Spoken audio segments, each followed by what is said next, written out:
It was an accident, one of those little blips in time you'd never think twice about. I was crossing the deck, arms piled high with fresh laundry, when a rogue gust ripped through, snagging the edge of my sundress and yanking it skyward. I froze, knowing without turning that someone had seen. When I finally did, there he was, my stepson Chris, planted right there, eyes locked on mine. In that single electric second, everything shifted. It was nothing, really. A breeze, a hemline, a glance, a meaningless flash you wouldn't expect to register, let alone unravel everything. That day, I was heading out to the backyard, the laundry basket digging into my hip. The New York spring sun was sharp, slicing through the cool air, the kind of day that felt too perfect to ignore. My husband, John, was locked away in his home office, another endless conference call droning on, and the house felt tomb quiet. I used to crave that silence, the space it gave me to breathe, to think. But lately the silence felt different, heavier. Maybe it was my age, maybe it was my marriage, but years of comfortable quiet had turned into something else, something empty. John and I had routines, not intimacy. I couldn't even remember the last time he'd noticed what I was wearing, or how I looked, really looked. I told myself it didn't matter, or at least that's what I tried to believe. The laundry basket wasn't heavy, just some sheets and towels, light stuff I was going to hang out to dry. The deck was clear. I thought I was alone. I stepped outside, the sun hitting my face, moving towards the clothesline John had put up for me last summer. The basket was awkward, blocking my view, so I didn't see the wind coming, didn't even hear it. It just erupted, a sudden, sharp gust like a hand reaching out, grabbing the hem of my dress and lifting it, whipping it up around my waist like something out of a movie. For a heartbeat, I was paralyzed. Time stretched, elastic, as I scrambled to grab at the fabric, twisting the basket under one arm, pressing the dress back down. My cheeks were already burning, a flush of shame even though I thought I was alone. Then I turned my head, and there he was. Chris. He was standing near the garage, holding something, a wrench maybe, or a rag. It didn't matter, he wasn't working anymore, he was staring. Our eyes met, and the air seemed to thicken, solidify. I couldn't move, couldn't breathe. Chris didn't look away. It wasn't shock on his face, and it wasn't amusement either. It was something else, something that made the heat climb higher in my chest, tighten my throat. His expression was calm, unreadable, but his eyes stayed locked on mine, lingering just long enough to make my pulse hammer. I spun away, sharp and sudden, hands still clutching my dress as if the wind might strike again. I pretended to focus on the clothesline, on hanging a sheet, anything to give myself a reason not to look back. My heart was pounding so loud I could feel it in my ears. It was nothing, I told myself, just a dumb accident, a silly, forgettable thing. But it didn't feel forgettable. The rest of the afternoon was a blur. I stayed busy, folding clothes, wiping counters, anything to keep my hands and mind occupied.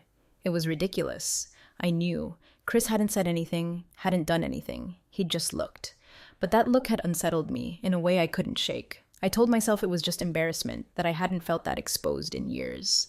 But as I paced through the house, replaying the moment over and over, I realized it wasn't just embarrassment. It was something else, something I didn't want to name. That evening, I stayed upstairs as long as I could, hiding behind the flimsy excuse of a headache. I could hear John and Chris talking downstairs, low, muffled voices I couldn't quite make out. Chris had been living with us for a month now, ever since he'd come back from college. He was quiet, polite, mostly kept to himself. But he wasn't a boy anymore. I hadn't really registered that until now. He carried himself differently, confident, assured. I'd always thought of him as just John's son. But I couldn't pretend I hadn't seen the way he looked at me that afternoon. The thought made my stomach clench. The next morning, I tried to push the whole thing out of my mind. I woke early, made coffee, and sat at the kitchen table, flipping through an old magazine. The house was quiet, still half asleep. I was halfway through an article I wasn't even reading when I heard footsteps. I looked up, and there he was. Chris. He walked into the kitchen, hair still tousled from sleep, wearing a plain white t-shirt and gray sweatpants. Nothing special, but there was an ease about him, a calm confidence that made my pulse jump again. "Morning," I said, my voice coming out tighter than I'd meant. "Morning," he replied, his tone even. He poured himself a glass of water and leaned against the counter, taking a slow sip as he looked at me. His gaze wasn't intense, but it wasn't casual either. I could feel it lingering, just like yesterday. I looked down quickly, flipping a page in the magazine as if it held some urgent secret. My hands trembled slightly, though I hoped he didn't notice. He didn't say anything else. He just stood there, quiet and watchful, as if he was waiting for me to say something first. I couldn't. Finally, he pushed off the counter, set his empty glass in the sink, and walked out of the room without another word. I let out a shaky breath, the silence pressing down again. I told myself again it was nothing, that I was imagining things, reading into something that didn't exist. But I knew I wasn't. Because when Chris looked at me now, there was something different in his eyes. And the worst part? I didn't hate it. That afternoon, I was deadheading roses in the backyard when I saw Chris again. He was washing his car, the sunlight glinting off the water as he moved around it. I watched him from a distance, my shears paused midair as he wiped down the hood, his muscles shifting beneath his t-shirt with every motion. I shook my head sharply, forcing myself to look away. My heart was racing again, my hands trembling as I gripped the shears tighter. This was wrong, I thought. I had no reason to feel this way. But as I turned back to my roses, I couldn't stop myself from glancing his way one last time. Something shifted after that day on the deck. It was subtle at first, like a faint hum I could barely hear, but couldn't ignore. It followed me everywhere, lingering in the air when I passed Chris in the hallway, clinging to the silence of the house when John wasn't home. I told myself I was imagining it. I wanted to believe that what had happened, the wind, the dress, the look, was insignificant. But I knew better deep down. I could feel the change between us, and it terrified me. I avoided Chris as much as I could after that. I spent more time in my room, or hiding behind projects, reorganizing closets that didn't need reorganizing, cooking meals that were far too elaborate for just the three of us. I threw myself into my gardening, spending hours pulling weeds and planting flowers until my knees ached. Anything to stay busy, anything to stay away from him. But it didn't matter. Chris was always there, quiet, steady, and unshakable. He wasn't doing anything wrong. He didn't touch me, he didn't say anything inappropriate. But there was something about the way he looked at me that I couldn't handle. It wasn't disrespectful, it wasn't mocking, it was just knowing. That was the part I couldn't stand. Because every time his eyes lingered on me, I knew he'd seen me that day. He wasn't forgetting it, and neither was I. The days blurred together the way they always did. John was working longer hours again, disappearing into his office or leaving for meetings that sometimes stretched into weekends. I used to miss him years ago when he first started staying late. Now I just felt relieved. It wasn't that I didn't love him anymore. I think in some quiet, worn-out way I did. But love like ours wasn't alive anymore. It didn't move or grow. It was a memory, something we both held on to out of habit. I'd gotten used to it. And then Chris came home and suddenly everything felt different. I noticed it again one evening. It was late, and I'd just finished tidying up the kitchen. I was standing at the sink, scrubbing a stubborn pan when I felt it. That familiar awareness that I wasn't alone. I turned my head slightly and saw him leaning against the doorway, watching me. "Couldn't sleep?" I asked, trying to sound casual. He didn't respond right away. He just tilted his head slightly, his gaze lingering a moment too long before he finally walked into the room. He poured himself a glass of water and stood at the counter a few feet away, but the space between us felt smaller than it should have. I focused on the pan, scrubbing harder than necessary, my heart pounding in my chest. I could feel his eyes on me still, the weight of his gaze pressing into my back. It made me feel exposed in a way I hadn't felt in years. When I finally glanced at him, he was still watching me. "What?" I asked, my voice sharper than I intended. Chris shrugged, taking a sip of water. "Nothing." That was all he said before turning and walking out of the room. But that look stayed with me. It burned into my thoughts, following me even as I lay in bed later that night, staring at the ceiling. It only got worse from there. The unspoken tension between us stretched tighter with each passing day. I caught him watching me constantly, when I was folding laundry, when I was cooking dinner, when I was standing in the garden pulling weeds. His eyes would linger, heavy and unreadable, and it made my skin prickle every time. At first, I told myself it was just my imagination. I thought maybe I was projecting my own guilt onto him, reading into things that weren't there. But then I started noticing the small things. The way Chris always seemed to be nearby no matter where I was, the way his hand would brush against mine when he passed me something at dinner, the way his voice would drop just slightly when he spoke to me, low and steady, sending a shiver down my spine. It was nothing. Little things, insignificant on their own, but together they felt like something more. It all came to a head one afternoon. I was in the sunroom, sitting in my favorite chair by the window, trying to lose myself in a book. It wasn't working. I kept rereading the same paragraph over and over, the words blurring together as my mind wandered. I don't know how long I sat there before I noticed him. Chris was in the backyard, shirtless, working on something with his hands, probably fixing the latch on the shed. The sunlight caught on his skin, making him look golden and unreal, and I hated myself for noticing. I stared for far too long before I realized what I was doing. My cheeks flushed with shame, and I turned quickly back to the book, gripping it so tightly the pages crinkled. It didn't matter. I couldn't concentrate. I heard the back door open a few minutes later, and my breath caught. I didn't look up, but I could feel him coming closer, his footsteps soft against the hardwood floor. "Good book?" he asked, his voice low. I forced myself to look up, hoping my face didn't betray me. "It's fine." He didn't say anything else. He just stood there, his gaze lingering on me the way it always did now, calm, steady, and unshakable. I shifted in my seat, my heart pounding in my chest. "Do you need something?" Chris shook his head, but he didn't move. I wanted to tell him to leave, to go back outside and let me have my peace, but the words wouldn't come. I couldn't say them because part of me didn't want him to go, and that terrified me more than anything. Later that night, as I lay in bed, I couldn't stop thinking about him, about the way he looked at me, about the way I couldn't bring myself to stop him. It wasn't just about that day on the deck anymore. It had grown into something else, something I didn't want to admit to myself. I told myself it wasn't real. It was just in my head, just a product of loneliness and a marriage that had grown cold. But the way Chris looked at me said otherwise. And worse, the way I felt when he did. I didn't know what to do. I didn't know how to make it stop. And deep down, I wasn't sure I wanted to. A line only exists until you cross it. Once you do, it's gone forever. And the space where it used to be becomes something else, something you can't take back. I didn't know exactly when I stopped thinking of Chris as John's son. I only knew that once it happened, there was no turning back.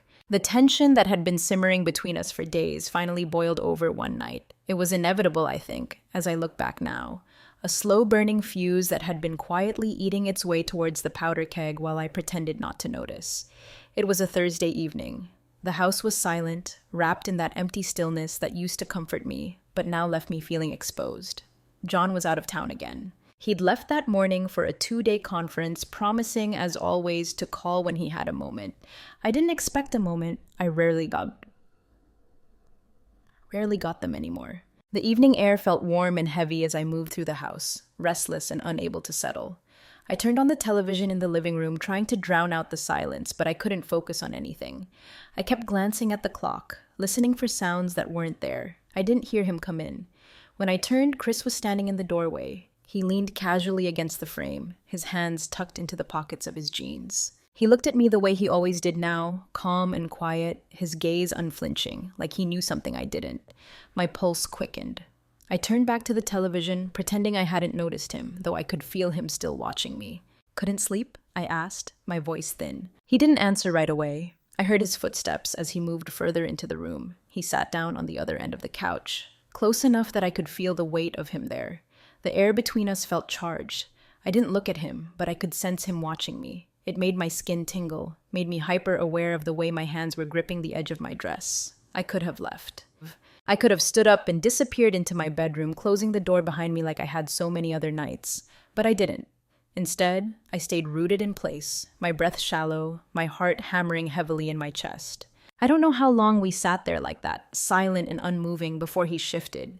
It was subtle, a small movement that shouldn't have meant anything. His arm lifted, resting on the back of the couch, his fingers barely brushing my shoulder. I froze. He didn't say anything. He didn't move again. It wasn't an accident, though. I knew that. The touch was light, deliberate, a question he wasn't asking out loud. The smart thing to do would have been to stand up, to walk away, and pretend it never happened. But instead, I turned my head to look at him.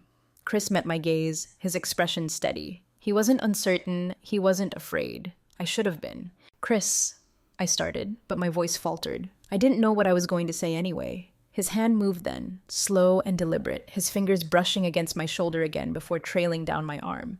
The touch sent a shiver through me, my skin suddenly alive and burning. "Don't," I whispered, though it came out weak, unconvincing. He didn't stop. His hand lingered against my arm, warm and steady, and I hated the way my body responded to it, the way my breath hitched, the way I couldn't bring myself to pull away. Chris didn't say anything. He just watched me, waiting. I should have told him to leave. I should have reminded him who I was, who he was, but I didn't. I couldn't. Instead, I stayed there, frozen in place, as his hand moved higher, brushing against my neck, his fingers tracing the line of my jaw. I closed my eyes, my pulse racing as I felt him lean closer. When his lips touched mine, it was soft at first, tentative, like he was giving me time to stop him. But I didn't. I kissed him back. The moment I did, something inside me broke. The kiss deepened, and all the tension that had been building between us for days, weeks, months, came crashing down all at once. His hands moved to my waist, pulling me closer until my body pressed against his. I felt weightless, dizzy, every thought in my head drowned out by the way he was touching me. I shouldn't have wanted it. I knew that. But in that moment, I didn't care. I didn't care about John, or the consequences, or the line we were crossing. All I cared about was the way Chris made me feel. Alive, seen, wanted. When we finally pulled apart, I was breathless, my heart hammering in my chest. I stared at him, my hands trembling as they gripped the front of his shirt. "This can't happen," I whispered. I didn't let go of him. He didn't respond. He didn't need to. His eyes told me everything. He wasn't going to stop, and neither was I. I spent the rest of the night in my room, curled up under the covers, trying to make sense of what had just happened. I could still feel him, his hands on my waist, his lips on mine, the heat of his body against me. I told myself it was a mistake, that it couldn't happen again. But even as I thought it, I knew I was lying. The truth was, I didn't want to stop. I wanted more. The next morning, I avoided him. I stayed in my room as long as I could, then disappeared into the garden, keeping my hands busy with the endless pruning and weeding. But when I finally walked back into the house, Chris was there. He was sitting at the kitchen table, reading something on his phone. He looked up when I entered, and for a long moment, we just stared at each other. He didn't say anything, neither did I. But in that silence, I knew we'd already crossed the line, and there was no turning back. Crossing the line was supposed to make me stop. That's what I told myself. That once it happened, reality would come crashing down, forcing me to pull back before things spiraled any further. But it didn't.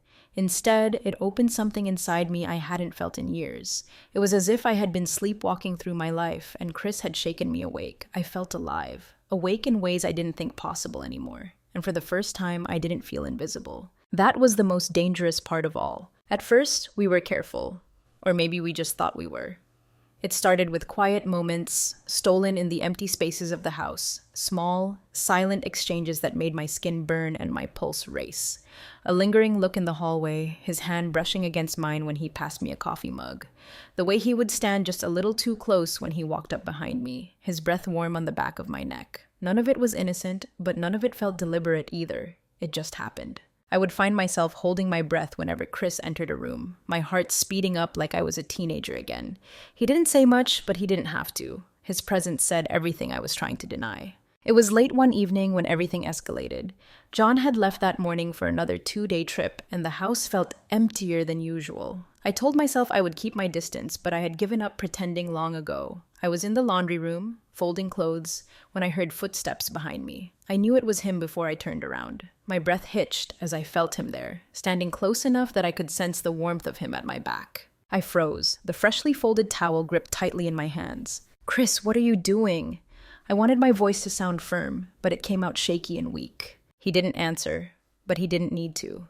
I felt him move closer, his body just inches from mine now, his hand sliding gently around my waist. I didn't pull away. I closed my eyes as his lips brushed against the side of my neck, a soft, deliberate touch that sent a shiver through me. My chest rose and fell in shallow breaths as I gripped the counter in front of me, trying to steady myself. "This can't," I whispered, but the words felt hollow, meaningless even as I said them. Chris turned me to face him then, his hands resting firmly on my hips as he looked down at me. His expression was calm, steady, but his eyes burned with something I didn't want to name. I didn't fight him. I didn't resist when he leaned down to kiss me. The moment his lips touched mine, everything else disappeared. The house, the guilt, the ghost of John somewhere out there living his life.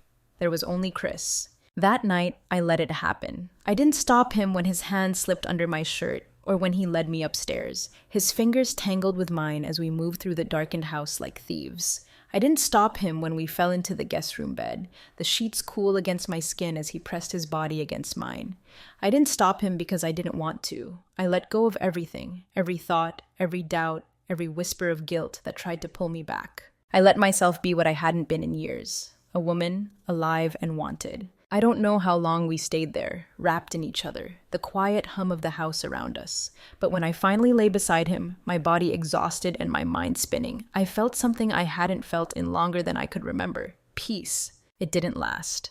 The next morning, everything felt sharper, more real. I woke before the sun rose, tangled in sheets that weren't mine, with Chris still asleep beside me, his arm draped across my waist, his breathing deep and steady. And for a moment, I let myself pretend that none of this was wrong.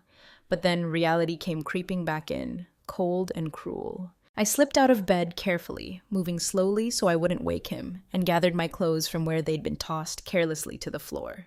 I stood in the doorway for just a moment, looking back at him. He looked peaceful in sleep, younger somehow, and I felt something twist in my chest. Guilt, longing, I wasn't sure. Then I turned and walked out. I spent the rest of the day on edge, jumping at every sound, every movement. I avoided Chris, disappearing into the garden for hours and pretending to be too busy to notice anything else. I told myself it was just one night, that it wouldn't happen again. But that was a lie, because when the sun set and John's absence settled heavily into the house again, I found myself lingering in the hallway outside the guest room. The door was open just slightly, a sliver of light spilling into the darkened hall. I hesitated. I could have walked away. I could have gone back to my own room, shut the door, and pretended none of this had ever happened. But I didn't. I pushed the door open instead. Chris was sitting on the edge of the bed, his head lifted as he looked at me. He didn't say anything. He didn't need to. He just stood, crossing the room in a few slow strides until he was standing in front of me. I didn't stop him when he touched my face or when he leaned in to kiss me again. I didn't stop him because I couldn't. We weren't careful after that. Or maybe we thought we were. The truth is, we were reckless, stealing moments whenever we could, wrapped up in something neither of us wanted to stop. It happened everywhere. In the quiet of the laundry room with the sound of the washing machine humming softly around us, in the kitchen late at night when the house was silent and the moonlight spilled through the windows, in the garden, hidden between rows of roses where Chris pressed me against the old wooden fence and kissed me like he was starving for me. We weren't thinking about what would happen if someone found out. We weren't thinking at all. I let myself get lost in him, his hands, his lips, the way he looked at me like I was the only woman who had ever existed. I didn't want to think about the consequences because I knew if I did, it would all come crashing down. So I ignored the guilt, I ignored the voice in my head telling me this was dangerous, and for a little while I let myself believe that we could keep this secret forever. Every secret has a lifespan. I knew this even as I clung desperately to the lie I'd been living. The world was too small, the walls too thin, and no matter how careful we thought we were, cracks would always form. It didn't happen all at once. It started small, as most things do. Little shifts in the air, small moments that made my stomach twist like I'd been caught without realizing it. The first time I felt it, I was in the kitchen. John had come home late from his trip, and I was cleaning up after dinner while he sat at the table reading the mail. Chris was upstairs, his presence like a shadow, hovering at the edges of my mind. John didn't say anything as he flipped through a stack of papers, but I could feel him watching me out of the corner of his eye. Not directly, not overtly, just a lingering glance that felt heavier than it should have. "Everything okay?" I asked casually, my voice tight. He didn't answer right away. He just shrugged and muttered something about the office before turning his attention back to the mail. I told myself I was imagining things, but I wasn't. It was small things like that at first. A neighbor stopping me at the mailbox, their smile a little too tight as they asked if everything was all right at home. A car I didn't recognize parked across the street for what felt like hours, its engine off, its windows dark. The worst, though, was the feeling of being watched. I'd be folding laundry or sitting in the sunroom with a book, and suddenly the hair on the back of my neck would stand on end. I'd turn my head sharply, expecting to see someone there, but the house would be empty, quiet. I told myself it was paranoia, that I was letting guilt get the better of me, but the feeling wouldn't go away. It was like the walls of the house were pressing in on me, each room too small, each silence too loud. And then the note came. It was a Tuesday afternoon, and I had just come back from running errands. Chris was out, he'd mentioned something about meeting a friend, and the house felt unnervingly still. I pulled the mail out of the box, sorting through bills and advertisements as I walked back inside. I was halfway to the kitchen when I saw it, a small, plain white envelope tucked between the credit card offers. There was no name on the front, no return address. My hands trembled as I opened it, a sick feeling curling in the pit of my stomach. Inside was a single piece of paper folded neatly into thirds. "I know what you're doing." The words were typed, sharp and cold against the white background. There was no signature, no explanation, just that one sentence, damning and undeniable. I felt the air leave my lungs as I sank down into a chair, my fingers tightening around the note. My mind raced, replaying every moment, every stolen glance, every touch, every kiss. Who knew? How had they seen? I thought about the car parked across the street, about the neighbor's strange smile, about John at the kitchen table. Was it him? Did he know? For a long time, I sat there staring at the paper, my heart pounding so hard I thought I might be sick. When I finally stood up, I folded the note carefully and tucked it into the back of a drawer in the kitchen, as though hiding it would make it disappear. But it didn't. The words stayed with me, hanging in the air like smoke. That night, I lay in bed with the note still echoing in my head. John was beside me, fast asleep, his breathing steady and even. I turned onto my side, staring at the wall as my mind spun. What if he already knew? What if he was just waiting for the right moment to confront me? I thought about Chris, about the way his hands felt on me, the way he looked at me like I was the only thing in the world that mattered. The memory should have brought me comfort, but now it only filled me with dread. We were being watched, and sooner or later the truth would come out. The next morning, Chris knew something was wrong. He came into the kitchen as I was making coffee, his eyes narrowing slightly as he studied me. I didn't look at him, keeping my back to him as I poured steaming water into the mug. "Are you okay?" His voice was low, careful. I didn't answer. I couldn't. My hands were shaking so badly I had to set the mug down before I spilled it.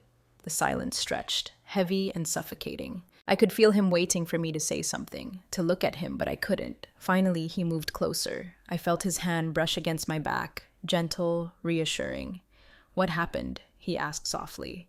I pulled away from him sharply, turning to face him. My chest felt tight, my pulse pounding in my ears as I shook my head. "Nothing," I whispered. Chris's gaze lingered on me, his expression unreadable, but he didn't push. He just nodded once before stepping back, his hand dropping to his side. I watched him leave the room, my throat tight, my stomach in knots. I hated the distance I was forcing between us, but I didn't know what else to do. Whoever had left that note wasn't just threatening me, they were threatening us. And the worst part was that I didn't know who it was. The second note arrived 3 days later.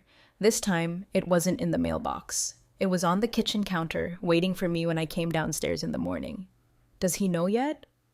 The message was the same as before, typed, simple, and chilling. I dropped it as though it had burned me, my breath coming in sharp gasps as I stared at it. I could feel my heart pounding in my chest, the fear so overwhelming I thought my legs might give out beneath me. John was in the shower upstairs. Chris was still asleep. That meant someone had been in the house. I felt sick. My hands shook as I grabbed the note and shoved it into the trash, burying it under coffee grounds and crumpled paper towels. But even as I did, I knew it didn't matter. Whoever it was wouldn't stop. They wanted me to know they were watching. For the rest of the day, I couldn't focus. I moved through the house like a ghost, jumping at every sound, every creak of the floorboards. I barely ate, and every time I caught sight of Chris, I felt my chest tighten. He knew something was wrong. I could see it in the way he watched me, his eyes lingering a little too long, his expression full of questions he didn't ask. But I couldn't tell him. I couldn't let him know that everything we'd been hiding was starting to come undone. That night, I sat alone in the darkened living room, my knees pulled to my chest as I stared at the window.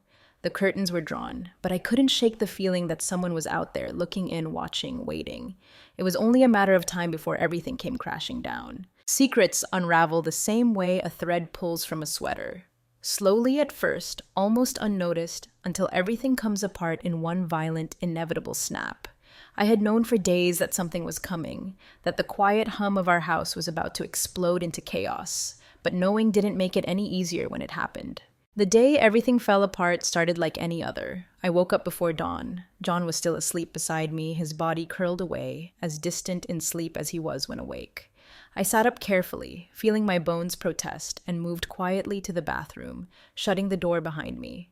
In the mirror, I looked older. The soft yellow light did me no favors. Lines I couldn't ignore traced the edges of my eyes, and the hollow exhaustion of these last few weeks lingered under my skin. I turned on the faucet and splashed water on my face as though it could wash the guilt away. It didn't. By the time I came downstairs, Chris was already awake. He was sitting at the table, a mug of coffee in his hand, his gaze focused on the window. The early light cast shadows across his face, sharpening his features, making him look older, harder. I hesitated in the doorway, my heart still twisted every time I saw him, even now, especially now. He looked up when he heard me, and for a long moment we just stared at each other. There was so much unspoken between us, so much hanging in the air. It felt as though the house might buckle under the weight of it. I turned away quickly, walking to the counter to pour myself a cup of coffee. My hands were steady, but I felt like I was splintering inside. That afternoon, the truth came for me. John was supposed to be at the office all day, but I heard his car pull into the driveway just after lunch. The sound of the engine made my blood run cold. I stood at the sink, frozen, watching the driveway through the window as he stepped out and slammed the door behind him. Something was wrong. I turned, catching sight of Chris sitting on the couch in the living room, his expression shifting to something guarded. He felt it too, that quiet, electric sense of something breaking. The front door opened, and John's heavy footsteps echoed down the hall. When he appeared in the kitchen doorway, his face was red, his eyes sharp and cold in a way I'd never seen before. He wasn't carrying his briefcase. He was holding a manila envelope. My stomach dropped. "What is this, Sarah?" John's voice was low, but it trembled slightly, as though he was holding back something bigger. I didn't answer. I couldn't. My throat felt tight, my chest constricting painfully as I looked at the envelope. I already knew what was inside. "Look at it," John said, his voice louder now. He threw the envelope onto the table, the papers sliding across the surface before stopping near the edge. I forced my feet to move, stepping closer to the table. My hand shook as I picked it up, tugging open the flap to pull out the photographs inside. My heart stopped. The pictures were grainy, taken from a distance, but they were damning. Chris and I in the garden, his body too close to mine. Another one of us in the kitchen, his hand brushing against my arm. And the worst? Us in the laundry room, his lips near my neck, my eyes closed. A look on my face that left no room for doubt. Someone had been watching. Someone had seen everything. The room spun. I felt nauseous, my hands trembling as I dropped the photos back onto the table. "How long has this been going on?" John's voice was low, dangerous. I tried to speak, to say something, anything, but no words came. My mouth opened, but I couldn't force sound through the knot in my throat. John turned sharply, his gaze landing on Chris, who had risen from the couch and was now standing in the doorway. "You!" His voice was full of venom. "You've been sneaking around with my wife." Chris didn't flinch. He didn't say a word. He just stood there, his expression unreadable, his posture steady even as John took a step toward him. "Get out of my house, Michael," John growled. I finally found my voice. "John, please, don't—" He turned back to me, his face twisted with disgust. "How could you? How could either of you?" There were no words I could offer him, no explanation that would make this any less horrific in his eyes. The silence felt unbearable, a choking thing pressing into every corner of the room. "Leave," he said to Chris again. "Now." Michael was gone within the hour. I watched through the window as he loaded his things into his car, his movements slow and deliberate, as though he had all the time in the world. He didn't look back when he finally drove away. The emptiness of the house closed in around me, suffocating and unrelenting. John didn't say another word to me that day. He disappeared into his office and shut the door behind him. That night, I lay in bed alone, staring at the ceiling, the sound of Michael's car leaving still echoing in my ears. I couldn't cry. I was too hollow, too raw. The house had never felt so empty. In the weeks that followed, everything fell apart. John filed for divorce, moving into a hotel while we sorted out the logistics. The neighbors knew. Of course they did.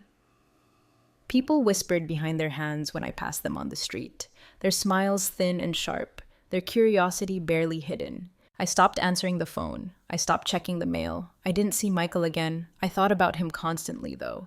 I replayed those stolen moments in my head over and over, clinging to them even as they brought me pain. The way he looked at me, the way his hands felt on my skin, the way he made me feel alive in a way I hadn't in years. I told myself I should hate him, but I couldn't.